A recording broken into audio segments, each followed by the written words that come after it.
तो इस लेक्चर में हम लोग वैदिक काल का धर्म देखेंगे कि वैदिक काल में धर्म का क्या स्वरूप था, यानी रिलीजन सिस्टम क्या था, कैसा था। और जैसा कि इसके पहले के हम लोग क्लास में वैदिक काल के सोशल सिस्टम, सामाजिक व्यवस्था, पॉलिटिकल सिस्टम, राजनीतिक व्यवस्था, ये सब हम लोग देख लिए हैं। तो आप लोग जो नहीं देखे हैं वो देख लीजिएगा आप लोग। तो आज हम लोग जिस इम्पॉर्टेंट टॉपिक को देखेंगे वह है वैदिक काल का धर्म। अब वैदिक काल को भी आप लोग जानते ही हैं कि फर्स्ट क्लास में ही हम लोगों ने डिस्कस किया था कि वैदिक काल दो भागों में डिवाइड किया गया है, यानी वैदिक पीरियड या वैदिक age divide into two part. Early वैदिक एज यानी पूर्व वैदिक काल, लेटर वैदिक एज यानी उत्तर वैदिक काल। पूर्व वैदिक काल का टाइम पीरियड भी आप लोगों को बता चुके हैं, 1500 से 1000 ईसा पूर्व 1000 BC तक। ओके, पूर्व वैदिक काल का विभाजन के जो रीजन थे, कारण थे, उसको भी हम लोग देखे। और इसके बाद फिर 1000 से 1000 टू 600 BC यानी 1000 से 600 ईसा पूर्व का जो काल रहेगा उत्तर वैदिक काल का। तो हम लोग दोनों कालों का धर्म यानी रिलीजन पर डिस्कस करेंगे। ओके, तो पहले हम लोग पूर्व वैदिक काल यानी अर्ली वैदिक एज का धार्मिक जीवन, रिलीजन सिस्टम पर हम लोग डिस्कस करते हैं। और एग्जाम के दृष्टिकोण से बहुत ही इंपॉर्टेंट है, चाहे यूपी पीसीएस का एग्जाम हो या यूपीएससी का या अदर स्टेट सिविल सर्विसेज का एग्जाम हो। ओके, सभी एग्जाम के लिए बहुत ही इंपॉर्टेंट है। और आप लोग हम लोग ये जर्नी जो प्रारंभ किए हैं 2024 के लिए यानी 2024 के लिए, इसलिए आप लोगों को पूरी क्लास बहुत तेजी से मिलती जाएगी और आप लोग देखते चलिए और सारे क्वेश्चंस आपको मिलेंगे। कोई क्वेश्चंस ऐसा नहीं रहेगा कि जो न मिले। ओके, तो अभी हिस्ट्री, इसके साथ साथ पॉलिटी के भी क्वेश्चंस, पॉलिटी भी हम लोग साथ देखेंगे, उसके क्वेश्चंस को भी देखेंगे। और यहाँ पर एक एक टॉपिक को देख लिया जाएगा। वैदिक काल को देखने के बाद वैदिक काल के इंपॉर्टेंट क्वेश्चन पर भी हम लोग डिस्कस करेंगे। ओके, तो आइए धार्मिक जीवन यानी पूर्व वैदिक काल का धार्मिक जीवन पहले हम लोग देख लेते हैं, इसके बाद उत्तर वैदिक काल का। तो पूर्व वैदिक काल का जो धार्मिक जीवन है, यानी यह काल का हम लोग स्टडी जो कर रहे हैं 1500 ईसा पूर्व से 1000 ईसा पूर्व के बीच का। ओके, तो इस काल के बारे में जानकारी का जो स्रोत है, मतलब पूर्व वैदिक काल के बारे में आपसे एग्जाम में पूछा जाता है कि पूर्व वैदिक काल के बारे में, जो पूर्व वैदिक काल के धार्मिक जीवन के बारे में या धर्म के बारे में जो जानकारी मिलती है और धर्म का स्वरूप क्या था उसके बारे में जानकारी मिलती है, तो सोर्सेज क्या है, एविडेंस क्या है। तो एकमात्र एविडेंस है पूर्व वैदिक काल का, वह है ऋग्वेद। ओके, ऋग्वेद क्यों? क्योंकि हम लोग इस पर डिस्कस कर चुके हैं कि सबसे पहले ऋग्वेद की ही रचना की गई या ऋग्वेद ही कंपाइल किया गया। ओके, तो इसीलिए पूर्व वैदिक काल के अध्ययन के लिए एकमात्र स्रोत है, सोर्सेज है ऋग्वेद।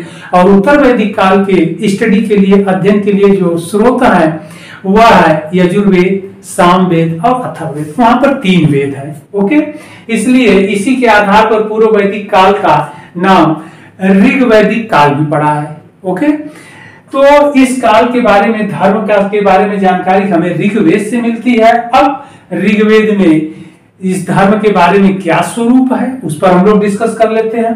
तो इस काल में जो आर्यों का धार्मिक जीवन था वह बहुदेववादी था और मंत्रोपासक था। ओके, बहुदेववादी का मतलब पॉलीथीज्म, यानी एक नहीं बहुत से देवता, यानी जो प्रकृति के, जो नेचर के जो देवताओं के रूप में हम लोग स्टडी करते हैं, अध्ययन करते हैं, उनकी संख्या एक नहीं है, बहुत। अब यहाँ पर पहला इंपॉर्टेंट क्वेश्चन जो यूपीएससी के लिए इंपॉर्टेंट है या एग्जाम के लिए इंपॉर्टेंट है, आप कह लीजिए कि आर्यों का जो धार्मिक जीवन था वह प्रैग्मैटिज्म था, यानी प्रयोजनवादी था। और आज भी वही स्वरूप चला रहा है। ओके, आज भी हिंदू धर्म का कह लीजिए, हमें तो लगता है कि सभी धर्मों का जो स्वरूप है प्रयोजनवादी ही है। क्यों? क्योंकि मानव के उपयोग के लिए प्रकृति की, नेचर की जो जो वस्तुएं प्रयोग में आती हैं, या जिन, आप ऐसे कह लीजिए कि प्रकृति की जिन जिन वस्तुओं से मानव को लाभ मिलता है या मानव के लिए उपयोगी है उनकी मानव पूजा करना प्रारंभ कर दिया, यानी वर्शिप करना प्रारंभ कर दिया।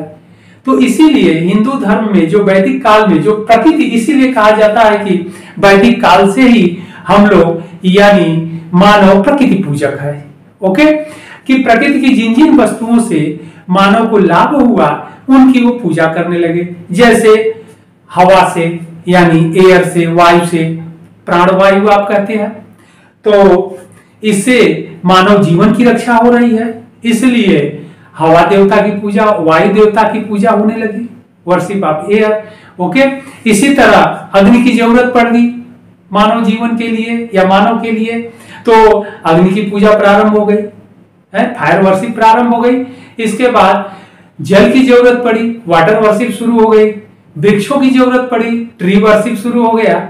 तो इस तरह प्रकृति की जिन जिन वस्तुओं से मानव को लाभ हुआ, सूर्य से लाइट यानी प्रकाश के देवता, उनकी पूजा प्रारंभ हो गई। रात्रि के समय चंद्रमा ने जो मून लाइट कह लीजिए या शीतल प्रकाश कह लीजिए, उससे भी मानव को लाभ होता था, क्योंकि अंधेरे में कुछ तो मून लाइट से दिखता था, उनकी भी जरूरत पड़ी। तो इस तरह प्रकृति के उन सभी वस्तुओं से जिनको मानव को लाभ हुआ उनकी पूजा प्रारंभ कर दिए। इसलिए मानव, अगर ये कहा जाए कि वैदिक काल का जो धार्मिक जीवन था, तो वह कह दिया जाए कि जो आर्य थे, वैदिक काल में जो आर्य थे वह प्रकृति पूजक थे, एक लाइन में आप समझ लीजिए। और प्रकृति पूजक थे और यानी नेचर वर्शिप पर चलते थे। इसलिए प्रकृति पूजक जो भी धर्म रहेगा उसमें देवताओं की संख्या असंख्य हो ही जाएगी, यानी देवताओं की संख्या अधिक हो ही जाएगी, क्योंकि प्रकृति की सभी वस्तुएं किसी न किसी रूप में मानव के लिए लाभप्रद है। ओके, तो यह कॉन्सेप्ट दिमाग में बैठा लीजिएगा। इसलिए ऋग्वेद में इस धर्म के बारे में जानकारी मिलती है। तो आर्यों का धार्मिक जीवन बहुदेववादी मंत्रोपासक था। अब यहाँ पर बहुदेववाद का मतलब समझ गए कि ऋग्वेद में यानी आर्यों पूर्व वैदिक काल में जो आर्य थे उनका धार्मिक जीवन बहुदेववादी, यानी देवताओं की संख्या अधिक हो गई। वृक्ष की देवता, पशुओं के देवता, ओके, जल देवता, वायु देवता, तो ये तमाम देवता, जिससे वर्षा भी कोई न कोई देवता के द्वारा ही हमें पता लगता है कि होता है, भगवान इंद्र। तो इस तरह प्रकाश के देवता सूर्य, तो तमाम देवताओं की संख्या बढ़ती गई और इन देवताओं का अलग अलग वर्ग भी डिफाइन हो गया। ओके, इसके बाद मंत्रोपासक, मतलब इनकी उपासना, यानी जो गॉड थे, ईश्वर थे, मानवीय रूप में इनकी पूजा की जाती थी। तो इनकी उपासना बड़े ही सरल तरीके से होती थी, केवल मंत्रों के द्वारा होता था। ओके, इस प्रकार पूर्व वैदिक काल में जो धर्म का स्वरूप था वह बड़ा सरल था, यानी बहुदेववादी था और मंत्रोपासक था। और ऋग्वेद में कुल 33 देवताओं का उल्लेख मिलता है। इंपॉर्टेंट है एग्जाम के लिए, मतलब 33 देवताओं का उल्लेख मिलता है और धर्म का जो स्वरूप था वह बड़ा ही सरल था। यहाँ पर 2-3 बातें और हम लोग डिस्कस कर लेते हैं जो एग्जाम में आपसे पूछा जाता है। इस पूर्व वैदिक काल में धर्म का स्वरूप सरल क्यों था? क्योंकि इस काल में, अर्ली वैदिक एज में यानी पूर्व वैदिक काल में, न तो यज्ञ था, ओके, न तो यज्ञ था और न ही बलि प्रथा थी। तो जब यज्ञ नहीं था, बलि प्रथा नहीं थी, तो इस रूप में, इस काल में धर्म का स्वरूप सरल था। तो यहाँ पर ध्यान रखना है, जबकि यज्ञ का प्रचलन उत्तर वैदिक काल में आएगा, बलि प्रथा का प्रचलन यह उत्तर वैदिक काल में आएगा, यानी लेटर वैदिक एज में। ओके, तो यहाँ पर सिर्फ मंत्रों के द्वारा ईश्वर की उपासना की जाती थी। तो बहुत ही सरल रूप है। अब इसके बाद ऋग्वेद में कुल 33 देवताओं का उल्लेख मिलता है। तो इन 33 देवताओं को 3 कोटियों में विभाजित किया गया था, यानी 3 भागों में इन्हें बांट दिया गया है। और फर्स्ट जो है पृथ्वी के देवता, यानी पृथ्वी के देवता हो गए प्रथम कोटि में। नंबर 2 आकाश के देवता हो गए और नंबर 3 यहाँ पर हम लोग लिखे हैं अंतरिक्ष के देवता। तो यह 3 कोटियों में बांट दिया गया, यानी पृथ्वी के देवता, आकाश के देवता और स्पेस, गॉड ऑफ स्पेस यानी अंतरिक्ष के देवता। ओके, अब यहाँ पर इंपॉर्टेंट यह है कि पृथ्वी के देवताओं में कौन कौन थे?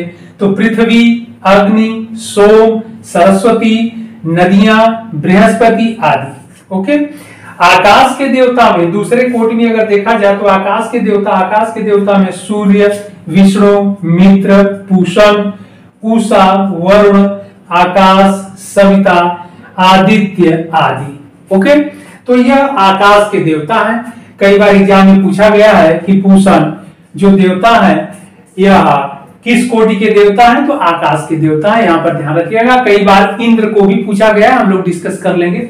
तो अंतरिक्ष के अब तीसरे कोटि के देवता अंतरिक्ष के हैं। तो अंतरिक्ष के देवताओं में इंद्र है, मरुत है, रुद्र है, वायु है, पर्जन्य है आदि। ओके, तो अंतरिक्ष के देवताओं में ये लोग हैं। कई बार आपसे एग्जाम में पूछा गया है कि इंद्र देवता है, ऑप्शन में दिया रहता है, पृथ्वी के देवता है, आकाश के देवता है, अंतरिक्ष के देवता है। ओके, उपयुक्त सभी भी दिया रहता है।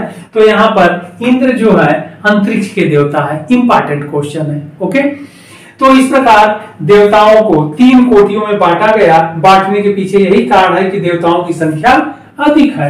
तो पृथ्वी के देवता, आकाश के देवता, अंतरिक्ष के देवता। अब इसमें से पूर्व वैदिक काल यानी अर्ली वैदिक एज के जो इंपॉर्टेंट देवता हैं उनको हम लोग देख लेते हैं।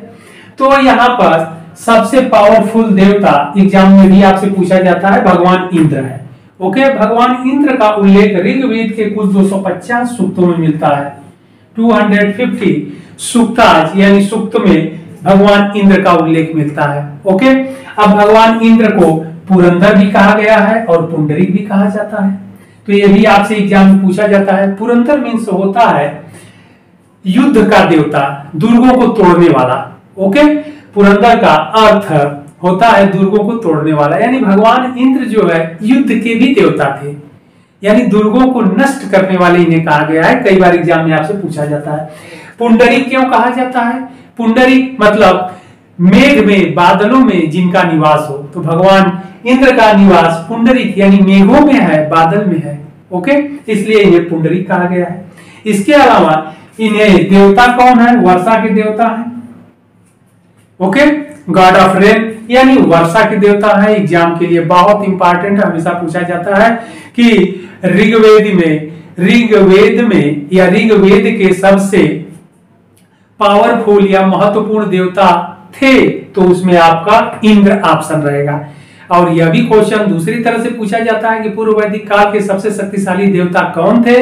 तो भगवान इंद्र थे, हमेशा ध्यान रखना है। और वर्षा के देवता भी पूछ देता है आपसे, तब भी आपको भगवान इंद्र ही लगाना है। सबसे अधिक सूक्त पूछा जाता है तब भी आपको भगवान इंद्र ही लगाना है। ओके, तो ऋग्वेद में सबसे अधिक सूक्त 250 सूक्त भगवान इंद्र का है। इन्हें पुरंदर भी कहा गया है, पुंडरीक भी कहा गया है और इन्हें वर्षा का देवता कहा गया है। और इनका निवास कहाँ है? अंतरिक्ष में। ओके, ये अंतरिक्ष के देवताओं में आते हैं, इनकी गणना तो ये इंपॉर्टेंट है। आगे हम लोग देखते हैं अग्नि। पूर्व वैदिक काल में अग्नि का भी महत्वपूर्ण स्थान था। इनका उल्लेख 200 सूक्तों में है। 200 सूक्तों में, ऋग्वेद के 200 सूक्तों में इनका उल्लेख किया गया है। इनकी भी इंपॉर्टेंस है। ओके, और इन्हें प्रकाश का देवता कहा गया है, अग्नि को प्रकाश का देवता। इसके बाद देवता में सोम का भी स्थान महत्वपूर्ण है। सोम का उल्लेख ऋग्वेद के 114 सूक्त में हुआ है। और यहाँ पर ध्यान रखना है, भगवान सोम का उल्लेख ऋग्वेद के 9वें मंडल में, ओके, 9वें मंडल में इनका उल्लेख किया गया है। ऋग्वेद का 9वां मंडल टोटली आप कह लीजिए 114 सूक्त भगवान सोम को समर्पित है। ओके, यह आपसे पूछा जाता है कि 9वें मंडल में के सूक्त किस देवता को समर्पित है? तो भगवान सोम को समर्पित है। बहुत इंपॉर्टेंट क्वेश्चन है। ओके, तो भगवान सोम को समर्पित है 9वें मंडल में। और भगवान सोम को वृक्षों का देवता कहा गया है, गॉड ऑफ ट्री, वृक्ष का देवता कहा गया है। यहाँ पर ध्यान रखिएगा आप लोग, इन्हें वृक्ष का देवता कहा गया है सोम को। और सोम एक प्रकार का जो वृक्ष होता था हिमालय के क्षेत्रों में, खास करके मुजवंत पर्वत श्रेणी, ऋग्वेद में उल्लेख मिलता है 9वें मंडल में हिमालय के एक मुजवंत पर्वत श्रेणी का।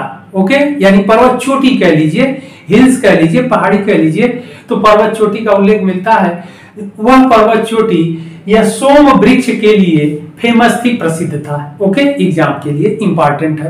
तो मुजवंत पर्वत चोटी यह सोम वृक्ष के लिए प्रसिद्ध था। और इसी वृक्ष से एक प्रकार का जूस निकलता था, यानी रस निकलता था, जिसे सोम रस के नाम से जाना जाता था, यानी सोम रस कहा जाता था।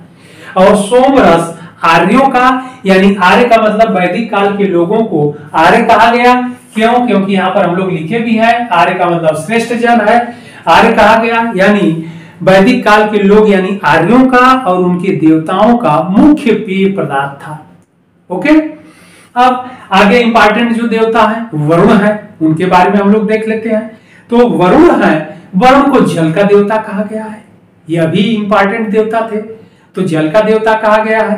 तो इस प्रकार इंद्र है, अग्नि है, सोम है, वरुण है, ये सब इंपॉर्टेंट देवताओं की श्रेणी में आते हैं। ओके, तो अगले देवता है पूषण। ओके, पूषण देवता, और पूषण देवता का उल्लेख ऋग्वेद में मिलता है। और यहाँ पर यह क्वेश्चन और आपसे पूछा जाता है कि पूषण किस कोटि के देवता थे, तो यहाँ पर ध्यान रखना है ये आकाश के देवता थे। कई बार एग्जाम में पूछा गया, यूपीपीसीएस में भी ये क्वेश्चन कई बार पूछा गया है। ओके, तो यह आकाश के देवता थे, यूपीएससी के लिए भी इंपॉर्टेंट क्वेश्चन है। तो यह आकाश के देवता थे। पूषण यहाँ पर हम लोग लिखे भी हैं। तो यह पूषण है पशुओं के देवता, जिनका उल्लेख ऋग्वेद में मिलता है। Okay, important. और यह पशुओं के देवता थे, और यह भटके हुए पशुओं को रास्ता दिखलाते थे। ओके, उनके गंतव्य तक पहुंचाते थे। और सबसे इंपॉर्टेंट क्वेश्चन यह है, यूपीपीसीएस में भी ये क्वेश्चंस कई बार पूछे गए हैं कि भगवान पूषण जो थे, जो पशुओं के देवता थे, गॉड ऑफ एनिमल, इनके जो रथ थे यानी चैरियट जिसे कहते हैं, इनका जो रथ था वह बकरे खींचते थे। ओके, तो रथ में इनके घोड़े नहीं लगे होते थे, घोड़े नहीं खींचते थे, अभी तो बकरे खींचते थे। तो यह भी क्वेश्चन आपसे एग्जाम में कई बार पूछा गया है कि किस भगवान के रथ बकरे खींचते थे, तो भगवान पूषण के रथ बकरे खींचते थे, और इनका नाम ऋग्वेद में मिलता है, और यह पशुओं के देवता थे। ओके, अगले इंपॉर्टेंट देवता भगवान ब्रह्मा। भगवान ब्रह्मा को भी देख लेते हैं। भगवान ब्रह्मा, कई बार एग्जाम में क्वेश्चन पूछा गया है, भगवान ब्रह्मा का उल्लेख सर्वप्रथम कहाँ मिलता है, तो ऋग्वेद में मिलता है। ध्यान हमेशा रखिएगा आप लोग। और बहुत स्टूडेंट क्या करते हैं, इसे संदर्भ सभ्यता मार देते हैं। तो इंडस वैली सिविलाइजेशन नहीं, हड़प्पा सभ्यता नहीं, हड़प्पा सभ्यता में लॉर्ड शिवा या प्रोटो शिवा के बारे में जानकारी मिलती है। आदि शिव जिसे कहते हैं, जिसे पाशुपति कहा गया है, मोहनजोदड़ो से जो मिली है, एक सील पर यानी मुहर पर जो मूर्ति मिली है, पाशुपत शिव वो है, भगवान ब्रह्मा नहीं है। भगवान ब्रह्मा के बारे में जानकारी संदर्भ सभ्यता में नहीं मिलती है। इस बात से आप लोग एकदम क्लियर कट सावधान रहिएगा आप लोग। ओके, कभी गलती ना करिएगा। सिर्फ वहां पर पाशुपत शिव, संदर्भ सभ्यता में पाशुपत शिव के बारे में जानकारी मिलता है, और मदर गॉडेस यानी मातृ देवी के बारे में जानकारी मिलता है। ओके, तो हमेशा ध्यान रखिएगा। ब्रह्मा के बारे में फर्स्ट टाइम हम लोग इंट्रोड्यूस होते हैं वैदिक काल में, और वह भी ऋग्वेद में इनके बारे में जानकारी मिलती है। और भगवान ब्रह्मा के बारे में 10वें मंडल में विस्तृत उल्लेख मिलता है। ध्यान रखिएगा आप लोग, 10वें मंडल में इनके बारे में विस्तृत जानकारी मिलती है। और इन्हीं के बॉडी से, शरीर से आप कह लीजिए कि उनकी उत्पत्ति हुई है, यानी वर्ण सिस्टम, 4 वर्ण जो हिंदू मैथोलॉजी में या हिंदू धर्म में या समाज में कह लीजिए 4 वर्णों का ओरिजिन हुआ भगवान ब्रह्मा से। और यह 4 वर्ण कौन कौन है? नंबर 1 है ब्राह्मण वर्ण, नंबर 2 क्षत्रिय वर्ण,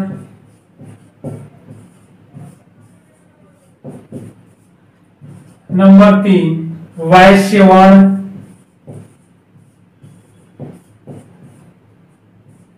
और नंबर 4 शूद्र वर्ण।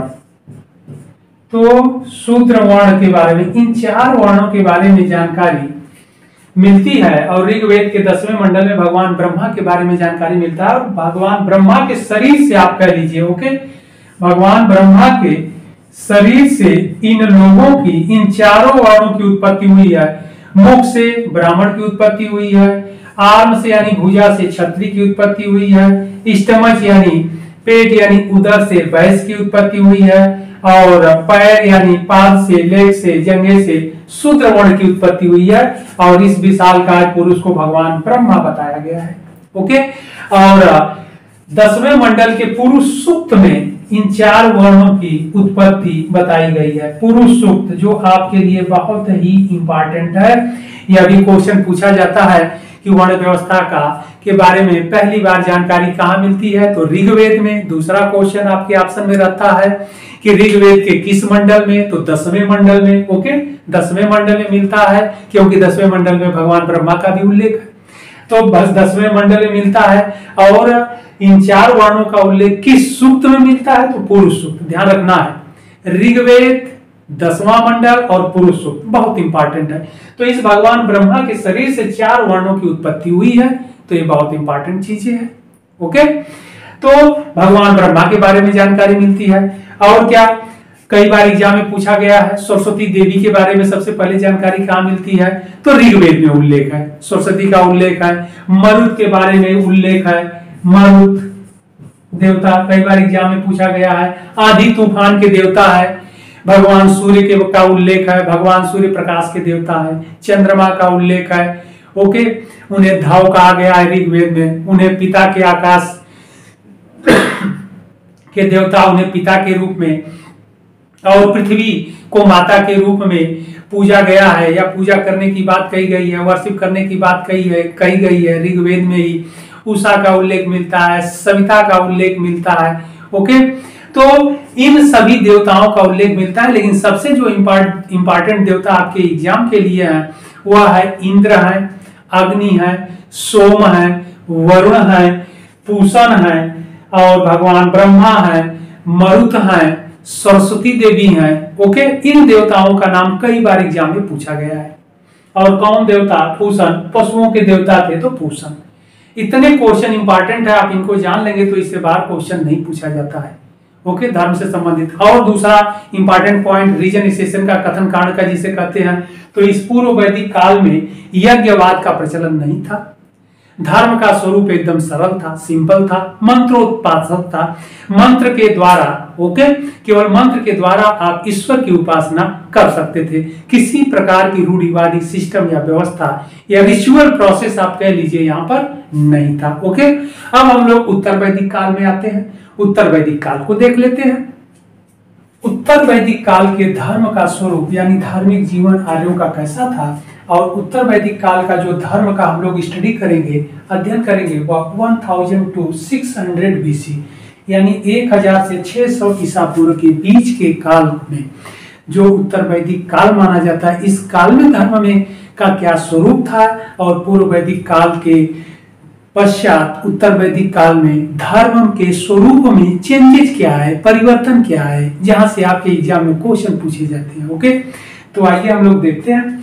तो इस काल में भी देवताओं की संख्या वही रहेगी। क्यों? क्योंकि बहुदेववादी सिस्टम चल ही रहा है, यानी देवताओं की संख्या अधिक हो गई है। इसलिए अधिक होगी क्योंकि प्रकृति पूजक हो गया, प्रयोजनवादी हो गया।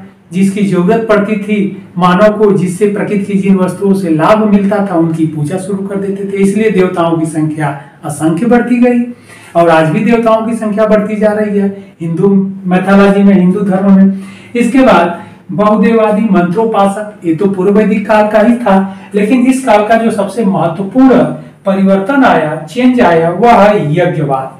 यानी इस काल में, यानी उत्तर वैदिक काल में फर्स्ट टाइम यज्ञ का प्रचलन प्रारंभ हुआ, और तभी से आज तक हिंदू धर्म में यज्ञवाद का प्रचलन चल रहा है। यानी यज्ञों का मतलब धार्मिक क्रियाकलापों में यज्ञ का आयोजन तभी से प्रारंभ हुआ, यानी लेटर वैदिक एज से। इस बात को आप लोग जानते रहिएगा।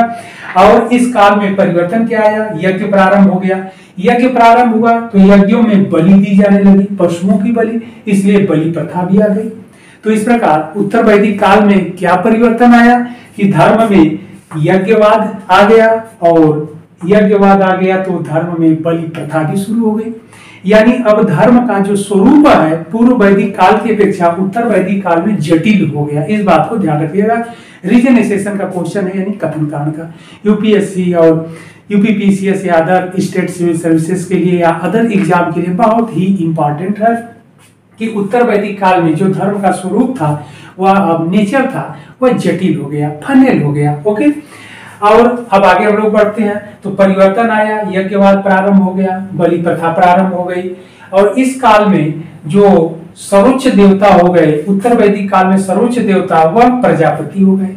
अब पूर्व वैदिक काल में हम लोग देखे थे कि भगवान इंद्र सबसे पावरफुल देवता थे ऋग्वेद में, लेकिन उत्तर वैदिक काल में भगवान इंद्र का स्थान देवमंडली में उनका नाम था, लेकिन स्थान सेकेंडरी हो गया। अब पावरफुल देवता के रूप में वह नहीं रह पाए। अब इस काल में प्रजापति सर्वोच्च देवता हो गए, तो यह ध्यान रखना है।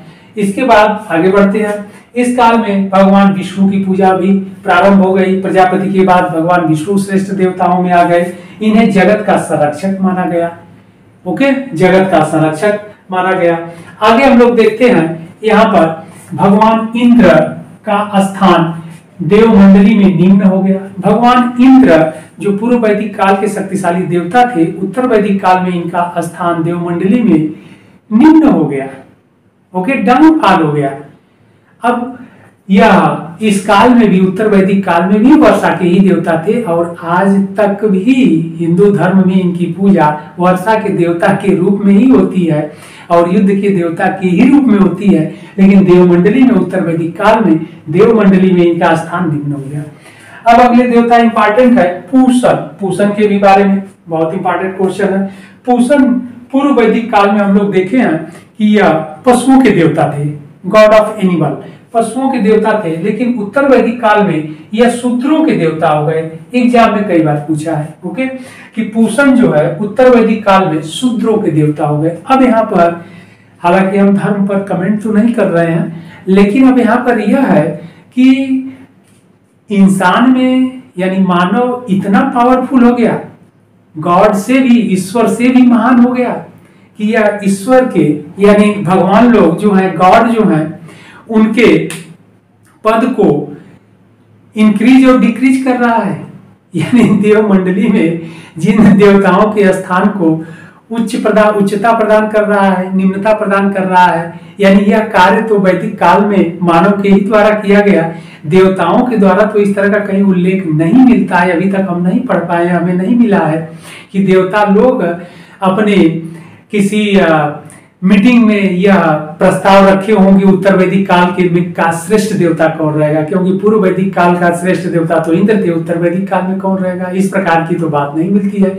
लेकिन इन देवताओं का जो पूर्व वैदिक काल के श्रेष्ठ देवता थे, उत्तर वैदिक काल में उनका स्थान देवमंडली में निम्न हो गया।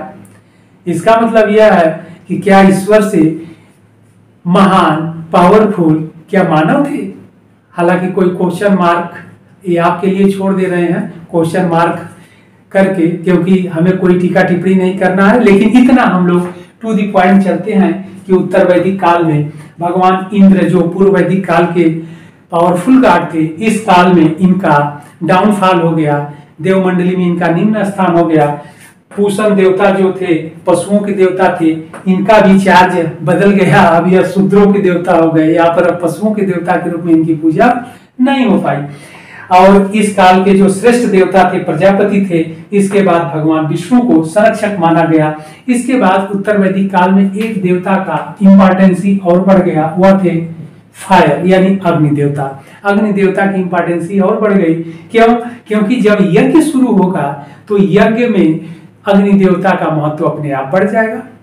इस प्रकार इसका उत्तर वैदिक काल में अग्नि देवता का भी महत्व या इंपॉर्टेंसी देवमंडली में बढ़ गई। ओके, तो यह है देवताओं के बारे में। और शेष देवता और सभी देवता जो पूर्व वैदिक काल के थे, भगवान ब्रह्मा, विष्णु, प्रजापति, सरस्वती, आकाश, सूर्य, ओके, मरुत, सविता, उषा इत्यादि सभी देवताओं का देवमंडली में स्थान यथावत बना रहा। ओके, यहाँ पर जो चेंजिंग आया है वो उसी पर हम लोग डिस्कस किए हैं, तो इसको ध्यान रखना है, आप लोग नोट अवश्य कर लीजिएगा। अब आ जाते हैं यज्ञवाद पर। यज्ञवाद पर अब हम लोग बढ़ते हैं, यज्ञ की तरफ बढ़ते हैं, तो यज्ञवाद देख लेते हैं। तो इंपॉर्टेंट यज्ञ जो है उसको हम लोग देखेंगे, जो एग्जाम के दृष्टिकोण से इंपॉर्टेंट है। तो यहाँ पर यज्ञ के बारे में यहाँ पर जान लेना है कि यज्ञ के बारे में उल्लेख एक वेद में मिलता है, उसे यजुर्वेद कहते हैं। ओके, यजुर्वेद में यज्ञों का ही उल्लेख है, बहुत इंपॉर्टेंट चीजें हैं, आप लोग इसको हमेशा जानते रहिएगा। यजुर्वेद में सारे यज्ञों का उल्लेख है, आपसे एग्जाम में पूछा जाता है। ओके, तो यजुर्वेद में यज्ञों का उल्लेख है और इसमें जो है यज्ञों में देव यज्ञ, पितृयज्ञ, ऋषि यज्ञ, नृयज्ञ और भूत यज्ञ। यह यज्ञ गृहस्थ आश्रम में जब आदमी प्रवेश करता था तब गृहस्थों के लिए था। ये ध्यान रखना है, एग्जाम के दृष्टिकोण से इंपॉर्टेंट है कि यह 5 जो यज्ञ थे, ओके, यानी पंच महायज्ञ जो नाम से जाने जाते थे, यह गृहस्थ आश्रम में किया जाता था। जब व्यक्ति विवाह के पश्चात गृहस्थ आश्रम में पहुंचता था तो गृहस्थों के द्वारा यह किया जाता था। देव यज्ञ देवताओं को प्रसन्न करने के लिए किया जाता था। पितृयज्ञ अपने पूर्वजों को प्रसन्न करने के लिए किया जाता था। ओके, आज भी यह पितृयज्ञ चलता है। ऋषि यज्ञ, ऋषि यज्ञ का मतलब ऋषि गुरुओं इत्यादि के स्वागत के लिए किया जाता था। ओके, वेलकम के लिए किया जाता था। इसके बाद नृयज्ञ, नृयज्ञ इंपॉर्टेंट है, अतिथि सेवा के लिए किया जाता था। जब गेस्ट आते थे तो उनकी सेवा सत्कार के लिए किया जाता था। इसके बाद ये यज्ञ है भूत यज्ञ, बहुत इंपॉर्टेंट है। भूत यज्ञ यह प्रेत आत्माओं को प्रसन्न करने के लिए किया जाता था। अब यहीं से उत्तर वैदिक काल से ओके अथर्ववेद में इन भूत प्रेत आत्माओं के बारे में उल्लेख मिलने लगा। तो यहां से अब धर्म का स्वरूप कर्मकांडी हो गया, रिचुअल प्रोसेस की ओर बढ़ता जा रहा है और बहुत तेजी के साथ बढ़ गया। अथर्ववेद में तो विविच इत्यादि, यानी आप कह लीजिए कि इस भूत यज्ञ प्रेत आत्माओं के बारे में, वशीकरण के बारे में, जादू टोने के बारे में ओके अथर्ववेद में विस्तृत उल्लेख मिलता है। तभी से आज चला आ रहा है, आज तक अथर्ववेद यानी उत्तर वैदिक काल की ही देन है। और फर्स्ट टाइम जो अथर्ववेद है, इस अथर्ववेद में ही तंत्र मंत्र जादू टोना के बारे में जानकारी मिलती है। यानी आप कह लीजिए हम लोग फर्स्ट टाइम मैजिक से यानी जादू टोने से प्रथम बार इंट्रोड्यूस हुए उत्तर वैदिक काल में, लेटर वैदिक एज में। ओके, यानी मैजिक से फर्स्ट टाइम हम लोग इंट्रोड्यूस हुए लेटर वैदिक एज में, उत्तर वैदिक काल में। और वह भी किस वेद में इसके बारे में विस्तृत उल्लेख मिलता है? अथर्ववेद में। ओके, वशीकरण इत्यादि जो आजकल न्यूज समाचार पत्रों में आप देखते हैं कि ये बाबा हैं, एक कांटेक्ट नंबर है, 24 घंटे में अपना काम पूरा करवाइए, प्रेमी प्रेमिका पाइए, नौकरी पाइए, सब कुछ किसी को अपने बस में करना है, बीच वो भी सब यही से शुरू हो गया उत्तर वैदिक काल से। ओके, आज तक चला आ रहा है। लोगों का एक तरह से बिजनेस हो गया, व्यवसाय भी हो गया। ओके, तो यहाँ पर ध्यान रखना है, यह यज्ञ के बारे में यजुर्वेद में उल्लेख मिलता है। देव यज्ञ, पितृयज्ञ, ऋषि यज्ञ, नृयज्ञ और भूत यज्ञ। यह गृहस्थ आश्रम में जब व्यक्ति पहुंचता था तो गृहस्थों के द्वारा किया जाता था। इसके बाद भी कुछ इंपॉर्टेंट यज्ञ है, उनको भी हम लोग देख लेते हैं। अन्य महत्वपूर्ण यज्ञ को भी हम लोग देख लेते हैं। जैसे अन्य महत्वपूर्ण यज्ञ में हम लोग देखेंगे दशमास यज्ञ। बार बार एग्जाम में आपसे पूछा जाता है, यह यज्ञ अमावस्या के दिन किया जाता था। ओके, अमावस्या के दिन किया जाता था, ये बात ध्यान रखना है, इंपॉर्टेंट है। 10 मास यज्ञ अमावस्या के दिन किया जाता था। और पूर्ण मास यज्ञ, ओके, पूर्ण मास यज्ञ जो है यह पूर्णिमा के दिन किया जाता था। तो पूर्णिमा के दिन यह किया जाता था, इंपॉर्टेंट है, पूर्णिमा के दिन किया जाता था। इसके बाद है अगला यज्ञ इंपॉर्टेंट, चातुर्मास यज्ञ। चातुर्मास यज्ञ 4-4 माह पर किया जाता था, यानी 4-4 मंथ पर यानी महीने पर किया जाता था। ओके, इसके बाद इंपॉर्टेंट है सौत्रामणि यज्ञ। कई बार एग्जाम में पूछा गया है। सौत्रामणि यज्ञ यह मनुष्य और पशुओं की रक्षा के लिए किया जाता था, सौत्रामणि यज्ञ। ओके, इसके बाद इंपॉर्टेंट यज्ञ है पुरुष मेघ यज्ञ। तो पुरुष मेघ यज्ञ इंपॉर्टेंट है, यह किया जाता था। और इस पुरुष मेघ यज्ञ की जो महत्वपूर्ण विशेषता थी, इसमें 25 यानी 25 वेदी बनाया जाता था। वेदी का मतलब फायर एल्टर कह लीजिए, यज्ञ कुंड या हवन कुंड, जिसे वेदी भी कहते हैं। ओके, तो सबसे अधिक आपसे एग्जाम में पूछा जाता है, इंपॉर्टेंट क्वेश्चन है कि किस यज्ञ में सबसे अधिक वेदी बनाई जाती थी? तो पुरुष मेघ यज्ञ में बनाया जाता था। तो इस प्रकार ये इंपॉर्टेंट यज्ञ हैं, आप लोग इनको अवश्य जानिएगा। तो 10 मास यज्ञ अमावस्या के दिन किया जाता था, पूर्ण मास पूर्णिमा के दिन किया जाता था, चातुर्मास यज्ञ 4-4 माह पर किया जाता था, और सौत्रामणि यज्ञ मनुष्य और पशुओं की रक्षा के लिए किया जाता था, और पुरुष मेघ यज्ञ किया जाता था। और पुरुष मेघ यज्ञ में 25 वेदी बनती थी या यज्ञ कुंड बनते थे, और प्रत्येक वेदी से प्रत्येक वेदी से पुरुष को बांधा जाता था सांकेतिक रूप में, और फिर उन्हें मुक्त कर दिया जाता था, छोड़ दिया जाता था, और उनके स्थान पर पशुओं की बलि दी जाती थी। इस प्रकार उत्तर वैदिक काल में आप कह लीजिए कि जो यज्ञवाद का प्रचलन आया उसमें बलि प्रथा बहुत स्ट्रांग हो गई, यानी बलि प्रथा अपने चरमोत्कर्ष पर पहुंच गई, बहुत अधिक पशुओं की बलि दी जाने लगी। तो इस काल का जो इम्पोर्टेंट स्वरूप है उत्तर वैदिक काल में परिवर्तन आया, वह आया यज्ञवाद और बलि प्रथा, और इस काल में यज्ञवाद का प्रचलन सबसे अधिक हो गया। तो यह था उत्तर वैदिक काल और पूर्व वैदिक काल के धार्मिक स्वरूप के बारे में। आप लोग अच्छे से देख लीजिएगा, सारे इंपॉर्टेंट पॉइंट पर हम लोग डिस्कस कर लिए। ओके।